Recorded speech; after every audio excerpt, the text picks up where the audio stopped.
ಮೈಸೂರಿನಲ್ಲಿ ನೇಣು ಬಿಗಿದುಕೊಂಡು ಅಪ್ರಾಪ್ತೆ ಸೂಸೈಡ್. ಅಪ್ರಾಪ್ತೆ ಸಾವಿಗೆ ಕಾರಣ ಪ್ರಿಯಕರನು ಅಥವಾ ಪೋಷಕರು ಎಂಬ ಅನುಮಾನ.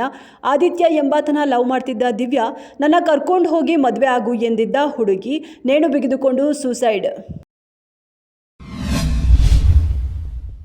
ಅಯೋಧ್ಯೆ ಆಡಳಿತ ಮಂಡಳಿಯು ರಾಮ ಮಂದಿರದ 15 ಕಿಲೋಮೀಟರ್ ವ್ಯಾಪ್ತಿಯಲ್ಲಿ ಮಾಂಸಾಹಾರ ಪದಾರ್ಥಗಳ ವಿತರಣೆಯನ್ನು ನಿಷೇಧಿಸಿದೆ. ಪಂಚಕೋಶ ಪರಿಕ್ರಮದ ಅಡಿಯಲ್ಲಿ ಈ ಕ್ರಮ ಕೈಗೊಳ್ಳಲಾಗಿದೆ.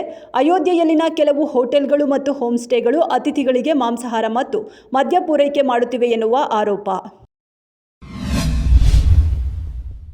200 ರೂಪಾಯಿ ವಿಚಾರಕ್ಕೆ ಗಂಡ ಹೆಂಡತಿ ನಡುವೆ ಗಲಾಟೆ ನಡೆದು ಮನನೊಂದು ಪತ್ನಿ ಆತ್ಮಹತ್ಯೆ ಮಾಡಿಕೊಂಡಿರೋ ಘಟನೆ ಬೆಂಗಳೂರಿನ ನೆಲಮಂಗಲದ ತಾಲೂಕಿನ ಬ್ಯಾಡರಹಳ್ಳಿಯಲ್ಲಿ ನಡೆದಿದೆ. 2 ಮಕ್ಕಳ ತಾಯಿ ಸುಮಾ ನೇಣು ಬಿಗಿದು ಆತ್ಮಹತ್ಯೆಗೆ ಶರಣಾಗಿದ್ದಾರೆ. ಧರ್ಮಸ್ಥಳ ಸ್ವಸಹಾಯ ಸಂಘದ ಕಂತು ಕಟ್ಟಲೆಂದು ಇಟ್ಟಿದ್ದ ಹಣ ಗಂಡ ಸ್ವಂತ ಖರ್ಚಿಗೆ ಬಳಸಿದ್ದ ಅನ್ನೋ ಕಾರಣ.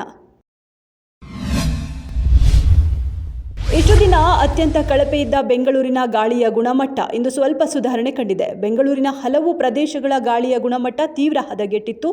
ಗಾಳಿಯ ಗುಣಮಟ್ಟ 154 ಇದ್ದು ಡಿಸೆಂಬರ್ ತಿಂಗಳಿಗೆ ಹೋಲಿಸಿದರೆ ಸ್ವಲ್ಪ ಸುಧಾರಣೆ ಕಂಡಿದೆ. ಜಮ್ಮು ಮತ್ತು ಕಾಶ್ಮೀರದಲ್ಲಿ ನಡೆದ ಉಗ್ರರ ದಾಳಿಯಲ್ಲಿ ಮಗ ಬಿಎಸ್ಎಫ್ ಕಾನ್ಸ್ಟೇಬಲ್ ಗುರ್ನಾಮ್ ಸಿಂಗ್ ಹುತಾತ್ಮನಾಗಿದ್ದ.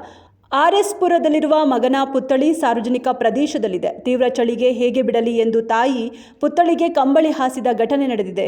ತಾಯಿ ಜಸ್ವಂತ್ ಕೌರ್ ಪ್ರತಿದಿನ ಬೆಳಗ್ಗೆ ಹುತಾತ್ಮ ಮಗನ ಪುತ್ಥಳಿ ಬಳಿ ಹೂವುಗಳನ್ನು ಅರ್ಪಿಸುತ್ತಾರೆ.